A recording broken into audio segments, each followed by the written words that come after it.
నమో గురుభ్యః. మనము మన సురేశ్వర్ల వారు మనకిచ్చిన నైష్కర్మ్య సిద్ధిని అధ్యయనం చేస్తూ వస్తూ ఉన్నాము. మన సురేశ్వర్ల వారు ఈ నైష్కర్మ్య సిద్ధిని ఏ మోడల్‌లో రాశారు అంటే చాలా ఇంట్రెస్టింగ్‌గా ఉంది. నేను ఇంతకుముందు ఇటువంటి మోడల్ ఈ ఫార్మాట్ చూడలేదు.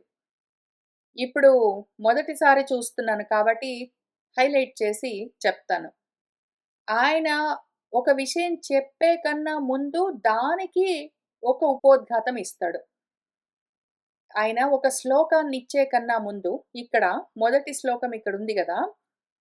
'ఖ అనిల అగ్ని' అని మొదలుబెట్టి ఈ 2 పాదాలతో ఉన్న శ్లోకాన్ని ఆయన మనకు ఇస్తూ ఉండే కన్నా ముందు ఇంత దూరమైన ఉపోద్ఘాతం జేశాడు. ఆ బ్రహ్మస్తంభ పర్యంతం దగ్గర నుంచి మొదలుపెట్టి, కాబట్టి ఎందుకు దుఃఖం కలుగుతుంది? దాని మూల కారణమేమి అని విచారణ చేసి, తర్వాత సుఖం అంటే ఏమి అని, అంటే దాని అర్థం అంటే ఏమి అని చెప్పి, ఇదంతా ఎందుకు నేను చెప్తున్నాను అని అదంతా అసలు కారణమంతా ఎక్స్‌ప్లెయిన్ చేసి, ఇదిగో ఈ మొదటి శ్లోకానికి ఇది నా రీజనింగ్. ఈ కారణానికి ఈ మొదటి శ్లోకం చెప్తున్నాను అని ఆయన కారణం ముందు చెప్తాడు తన ఎక్స్‌ప్లనేషన్. ఒక వచనం ఇస్తాడు. ఆ వచనంలో ఎక్స్‌ప్లనేషన్ చెప్పి, ఆ తర్వాత ఒక శ్లోకం ఇస్తాడు. దాని తర్వాత మళ్ళీ అంతే. ఒక వచనం చెప్తాడు. తర్వాత నేనేం చెప్పబోతున్నానో అని ఒక వచనంలో చెప్పి, కాగానే దానికి సంబంధంగా ఒక శ్లోకం ఇస్తాడు. మళ్ళీ వెంటనే నేనేం చెప్పబోతున్నాను అని ఒక వచనము, చిన్న వాక్యమైనా సరే, పెద్ద పారాగ్రాఫ్ అయినా సరే ఏదో ఒకటి ఇక్కడ మొదటి శ్లోకానికి పెద్ద పారాగ్రాఫ్ ఇచ్చాడు. రెండో శ్లోకానికి ఒక 2 లైన్‌లు ఇచ్చాడు. మూడో శ్లోకానికి ఒక 1 లైన్ ఇచ్చాడు. నాలుగో దానికి ఒక లైన్ ఇచ్చాడు. అట్లా ఆయన ఇష్టం ఎంతో కొంత ముందు వచనం అసలా శ్లోకం చెప్పే కన్నా ముందు, శ్లోకంలో ఏమి చెప్పబోతున్నాను, ఎందుకు అని ఆయనే ఒక వివరణ ఇస్తాడు ముందు మన గురువుగారు. చాలా అందమైన, చాలా ముద్దొచ్చే, చాలా క్యూట్‌గా ఉన్న ఫార్మాట్. చాలా నచ్చింది నాకు. ఎందుకు అంటే చాలా సార్లు మన గురువులు శ్లోకాలు చెప్తూ వెళ్తారు. మన గురువులు శ్లోకాలు చెప్తూ వెళ్ళిపోతారు.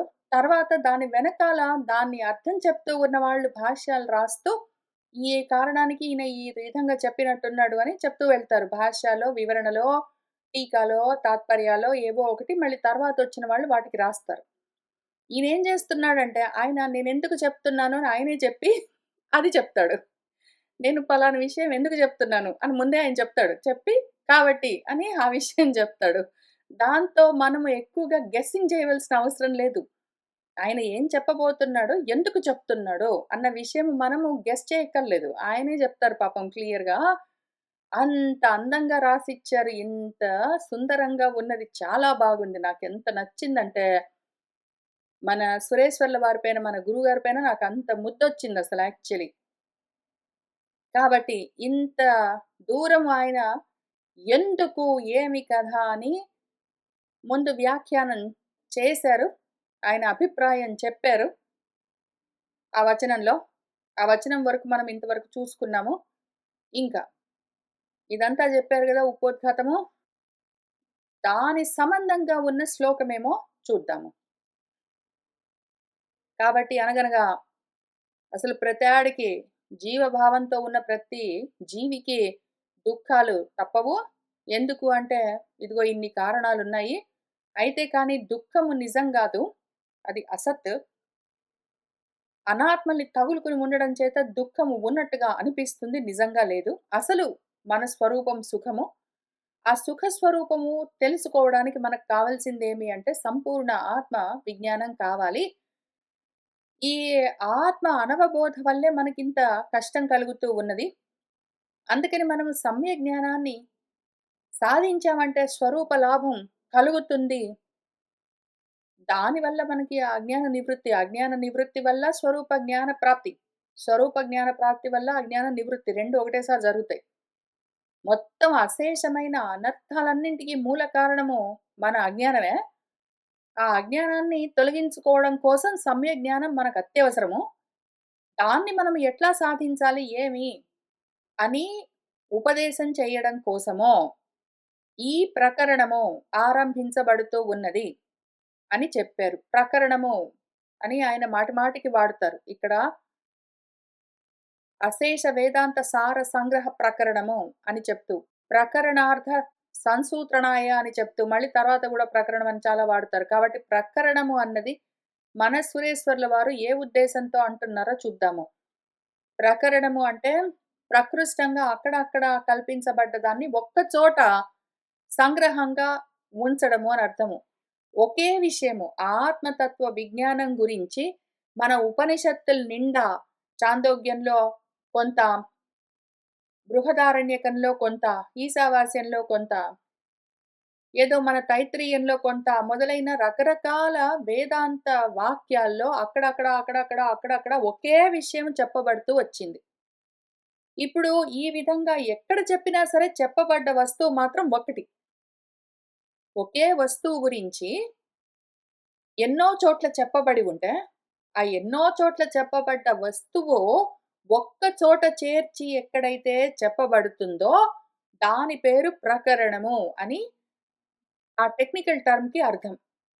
కాబట్టి నేనేం చేస్తున్నానంటే అశేష వేదాంత సారాన్ని మొత్తము సంగ్రహంగా ఈ ప్రకరణంలో అక్కడక్కడ ఉన్న వేదాంత వాక్యాల్లోని సారాన్నంతా సంగ్రహంగా ఇక్కడ ఉంచుతున్నాను అని ఆయన ఈ ప్రకరణానికి ఈ పేరు పెట్టుకున్నారు.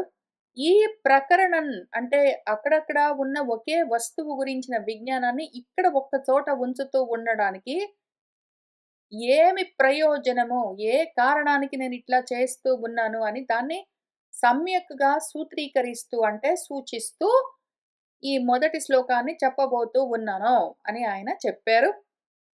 ఈ మొత్తము ఉపోద్ఘాతం తర్వాత ఆయన చెప్తూ ఉన్న మొదటి శ్లోకాన్ని మనము చూద్దాము. ఖ అనిల అగ్ని అప్ ధరిత్రి అంతం స్రక్ ఫణీవ ఉద్గతం యతః ధ్వాంతచ్చిదే నమః తస్మై హరయే బుద్ధి సాక్షిణే. ఈ మొత్తమంతా ఎక్కడి నుంచొచ్చింది? ఉన్నది అన్నట్టుగా కనిపిస్తూ ఉన్న అసత్తంతా ఎక్కడి నుంచొచ్చింది యతః? ఎక్కడి నుంచొచ్చిందంటే ఆ ఒక్క తత్వం ఏదున్నదో అక్కడి నుంచొచ్చింది. అక్కడి నుంచి ఎట్లా వచ్చింది? అక్కడి నుంచి ఎట్లా వచ్చింది అంటే మాయగా కల్పించబడ్డది. ఎట్లానో గూడా చూద్దాము. ఆ వచ్చింది ఏమి ఇంతకీ? అనగనగా ఇదిగో మళ్ళీ ఒక పాఠం మొదలవుతూ ఉన్నది. యాక్చువల్‌గా ఇది పాఠం గూడా గాదు. పాట. అనగానే నాకొక మంచి పాట గుర్తుకొచ్చింది. అసలిది ఈ పాట నేర్చుకున్నామంటే మిగిలిందంతా మనకి చాలా సులువు. అదేదో పలాని సినిమాలో అదేముంటుందంటే పాట, అనగనగా ఆకాశం ఉంది, ఆకాశంలో మేఘం ఉందనేదో ఉంటుంది. ఆ మోడల్‌లో మనం ఈ పాట గట్టుకోవచ్చు హాయిగా. చక్కగా చరణాలేసుకొని అనగనగా ఆకాశం ఉంది, ఆకాశం గాలయ్యింది, గాలి మళ్ళీ నిప్పయింది, నిప్పు మారి నీరయ్యింది, నీరే మళ్ళీ భూమయ్యింది, ఆ భూమి నువ్వై ఉన్నది, నీకు తెలియగానే తొలగిపోయింది. కానీ ఇంతకది విషయము. అనగనగా ఆకాశం ఉంది. ఆకాశంలో నుంచి అనిలము గాలొచ్చింది. గాలిలో నుంచి అగ్నొచ్చింది. అగ్నిలో నుంచి అప్పనీళ్ళొచ్చాయి. నీళ్ళలో నుంచే ధరిత్రి భూమొచ్చింది. ఇంతకీ ధరిత్రి ఏమయ్యింది? నేనయ్యింది. ఇంతకీ ఆ ధరిత్రి కాస్త నేనయ్యింది. నేను గాకుండా వేరుగా ఉన్నదా? లేదు. నేనే ఇదయ్యింది. ఇది నేనై ఉన్నది. ఈ విషయము అర్థం చేసుకోవడం కోసమే మొత్తం శాస్త్రాలన్నీ ఉంటాయి. విచిత్రంగా ఉంటుంది. ఎట్లా అయింది? నిజంగా మారిందా అంటే కాదు. అబ్బెబ్బే! కాదు అని చెప్తాయి. మొత్తం మన ఉపనిషత్తులన్నీ గూడా ఎట్లా అయ్యింది? అనగనగా ఆకాశం ఉంది. ఆకాశంలో గాలి ఉంది. అది మొత్తం అంతా ఎట్లా మారింది? అదెక్కడి నుంచొచ్చింది? ఏమయ్యింది? అని చెప్పడం కోసమే మొత్తం అంతా మన శాస్త్రము ఎంత ప్రయత్నం చేసినా గూడా ఎగ్జాంపుల్ మాత్రం ఒకటి చాలా ఇంట్రెస్టింగ్‌గా ఉంటుంది. అదేమి అంటే ఒక స్ట్రక్ ఉన్నదనుకో పూల దండ. అదే మళ్ళీ ఫణిగా అంటే పాముగా ఉత్గతం పైకి వచ్చింది. ఒక పూల దండె పాముగా కనిపిస్తూ ఉన్నది మనకు. పడగలతో ఉన్న పాముగా కనిపిస్తూ ఉన్నది. నిజంగా ఈ పాము వేరుగా లేదు. నిజంగా లేదు గూడా లేదు. నిజంగా పాము వేరుగా లేదు. అసలా పాము లేనే లేదు. ఉన్నదంతా గూడా కేవలం పూలమాల. ఆ పూలమాలే పాముగా ఎందుకు కనిపిస్తూ ఉన్నది అంటే, నిన్ను నువ్వు వేరుగా చూసుకోవడం వల్ల. నిన్ను నువ్వు వేరుగా చూసుకోవడం చేతనే, నీకు నువ్వే సంసారంగా, ప్రపంచంగా, ఇదం జగత్తుగా కనిపిస్తూ ఉన్నావు. ఎప్పుడైతే నిన్ను నువ్వు చూసుకుంటావో ఇదంతా ఏది వేరుగా లేదు. అసలు వేరుగా ఏది లేను గూడా లేదు. నీకు వేరుగా లేదు. వేరుగా అసలు ఏది లేను గూడా లేదు అన్న విషయం తెలుస్తుంది. అది 2 స్టెప్ ప్రాసెస్. ఒకటేమంటే ఇదంతా నీకు వేరుగా లేదు అని ఫస్ట్ తెలియాలి. ఇదంతా నీకు వేరుగా లేదు అంటే అంతా నువ్వే అయి ఉన్నావు అని సర్వాత్మ భావన ముందు గలుగుతుంది. ఆ తర్వాత అసలు వేరుగా లేనే లేదు అని కేవల ఆత్మస్థితి మిగులుతుంది. అయితే ఈలోగా మాత్రము ఆ పూలదండే పాముగా కనిపించినట్టు చీకట్లో, ఈ అజ్ఞానం వల్ల ఆత్మే అనాత్మగా కనిపిస్తుంది. ఈ అజ్ఞానం వల్లే బ్రహ్మమే బ్రహ్మాండంగా కనిపించి భయపెడుతూ ఉంటుంది.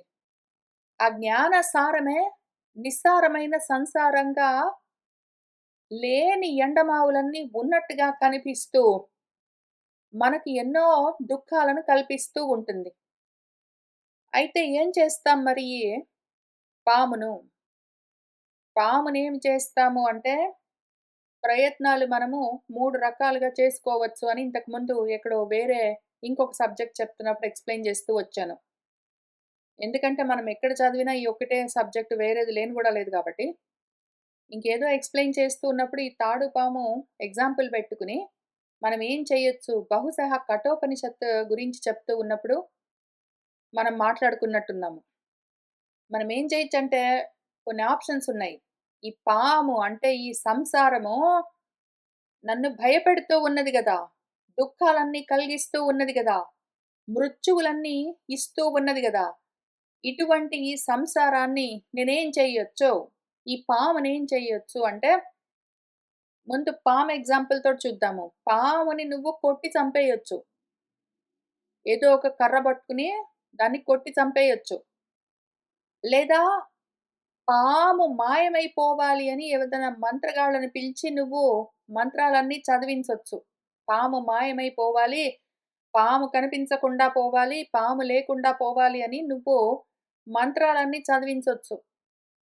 మూడో ఆప్షన్ ఏంటంటే, అక్కడ పాము లేదు అని తెలుసుకోవచ్చు.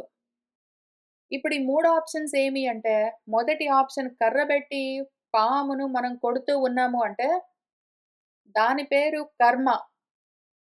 మనకేదో దుఃఖం కలిగిస్తూ ఉన్న పరిస్థితులున్నాయి అంటే, ఆ దుఃఖాన్ని మనము ఏవో పనుల ద్వారా తొలగించుకోవడానికి ట్రై చేశామనుకోండి. కర్రబెట్టి కొట్టడంలాగా.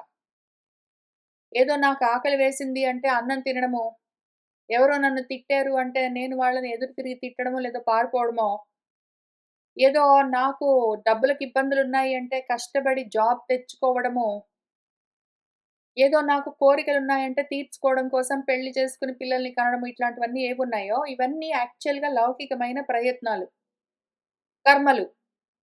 చదువుకోవడము, జాబ్ తెచ్చుకోవడము, పెళ్లి చేసుకోవడము, పిల్లల్ని కనడము, వండుకోవడము, తినడము, వాళ్ళతో వీళ్ళతో రకరకాల వ్యవహారాలన్నీ పెట్టుకోవడమేమి ఇవన్నీ కర్మలు. ఎందుకు చేస్తాము ఎవరమైనా సరే ఈ కర్మలు?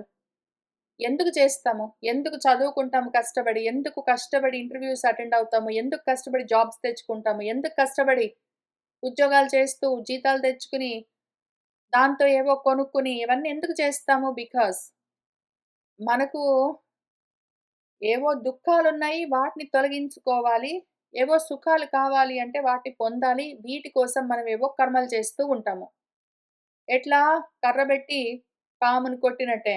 పాము కరుస్తుంది అంటే ఆకలి వేస్తుంది లేదో తలనొప్పొస్తుంది అంటే వాటినేం చేస్తాము టాబ్లెట్స్ ఏసుకోవడం, అన్నం తినడం అట్లాంటివన్నీ కర్రబెట్టి కొట్టినట్టు ఆ దుఃఖాన్ని లేకుండా చంపేయడం కోసం మనం ట్రై జేస్తాము. అది కర్మ మోడల్. కర్మ మార్గం. రెండోదేమి అంటే పామును కర్రబెట్టి కొట్టడం గాదు గానీ, పాము లేకుండా మాయమైపోవాలి, నశించిపోవాలి అని పూజలన్నీ చేయడము, మంత్రాలన్నీ చదవడము.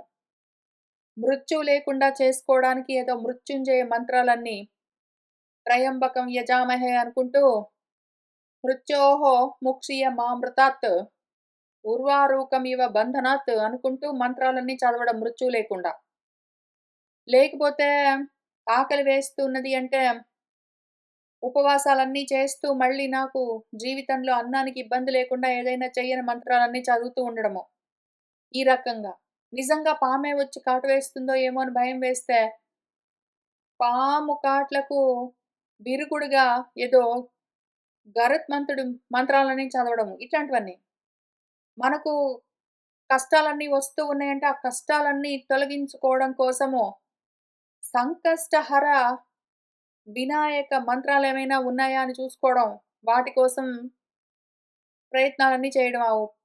మంత్రాలన్నీ చదువుతూ. ఏదో మనకు విఘ్నాలు కలగకుండా ఉండాలంటే రకరకాల విఘ్నాలను నశింపచేసే మంత్రాలను ఇట్లాంటి మంత్రాలన్నీ చదవడం ఇట్లాంటివన్నీ ఉన్నాయో. తర్వాత మళ్ళీ ఇటువంటి కష్టాలతో ఉన్న జన్మలు, మానవ జన్మలు, జంతు జన్మలు రాకుండా ఉండడానికి ఏవో దేవతా జన్మల కోసం మళ్ళీ పూజలు, ఉపాసనలన్నీ ఇదంతా మొత్తము సెటప్ అంతా కలిసి జన్మలు రాకుండా పోవడానికి, మృత్యువు లేకుండా పోవడానికి, సంసారము నశించడానికి, గొప్ప ఊర్ధ్వలోకాలు, గొప్ప అనుభవాలు రావడానికి, ఇటువంటి వాటన్నిటికి మంత్రాలేవో చదువుకుంటూ కూర్చోవచ్చు. అదంతా ఉపాసనా మోడల్.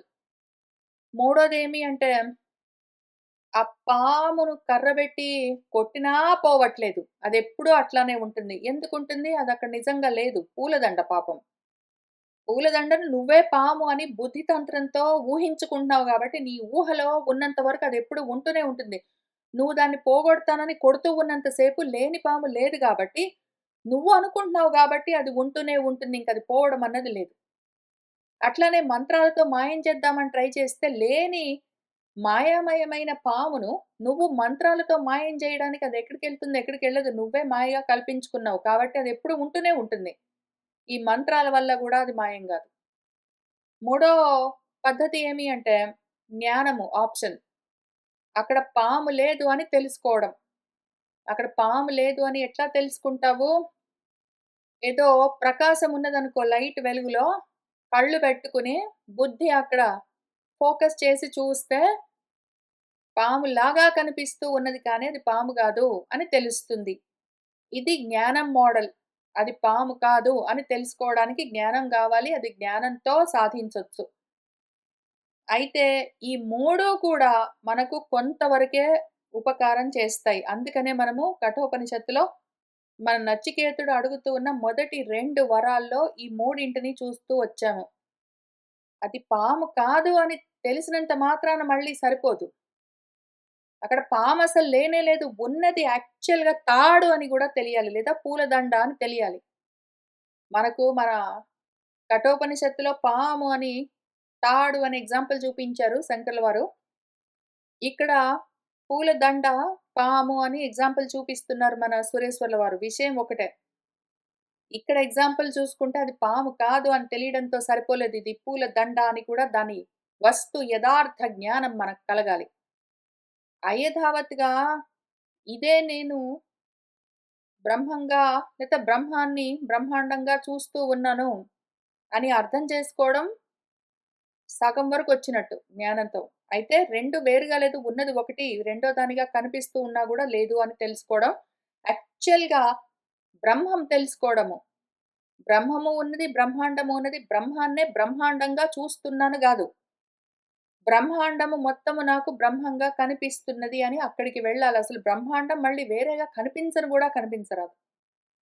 ఈ మొత్తం ఎక్సర్‌సైజెస్ ఈ స్టెప్స్ అన్నీ దాటుకుంటూ వెళ్ళలేదు అంటే కేవలం నువ్వు కర్మలతోటే మోక్షాన్ని సాధిస్తాను. కర్మలతోటే ఏదో కర్రబెట్టి కొట్టి ఆ పాముని చంపేస్తాను అంటే, లేని పాముని ఎంత కొట్టినా చావదు గాబట్టి, లేని సంసారము నువ్వు ఎంత కర్మలతో వదిలించుకోవాలని ట్రై చేసినా పోదు గాబట్టి, నీకా సంసారం అన్న బంధము ఎప్పుడూ ఉంటూనే ఉంటుంది. కర్మల వల్ల మోక్షం కలగదు.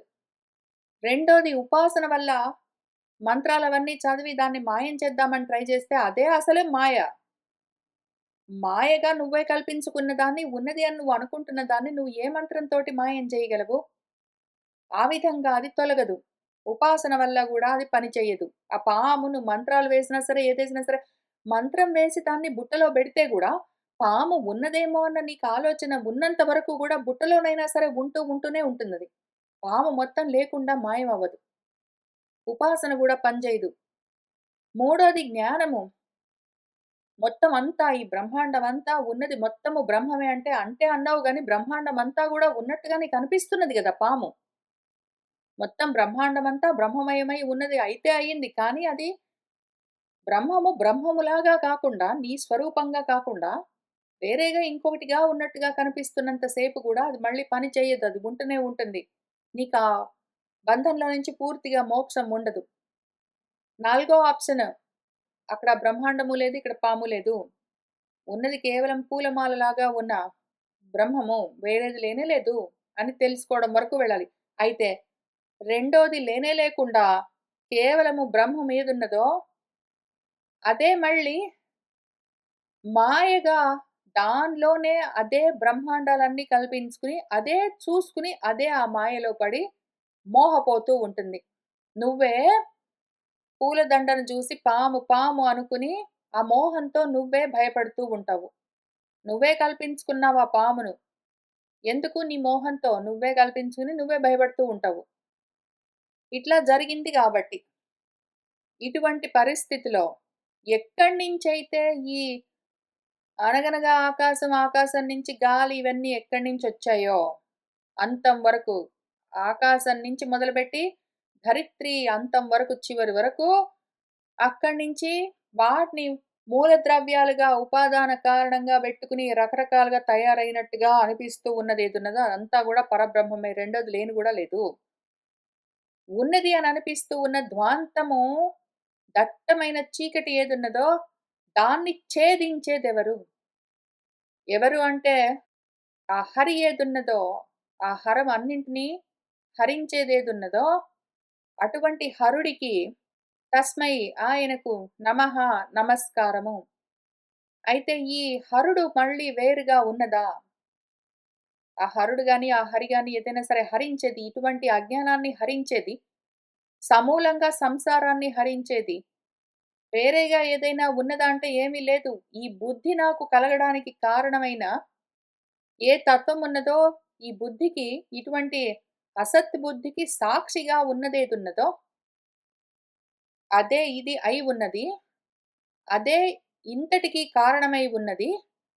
అదే ఆ కారణాన్ని ఈ అజ్ఞానానికి మూలాన్ని సమూలంగా తొలగిస్తుంది. దానికి నమస్కారము అని చెప్పుకుంటూ ఉన్నాము.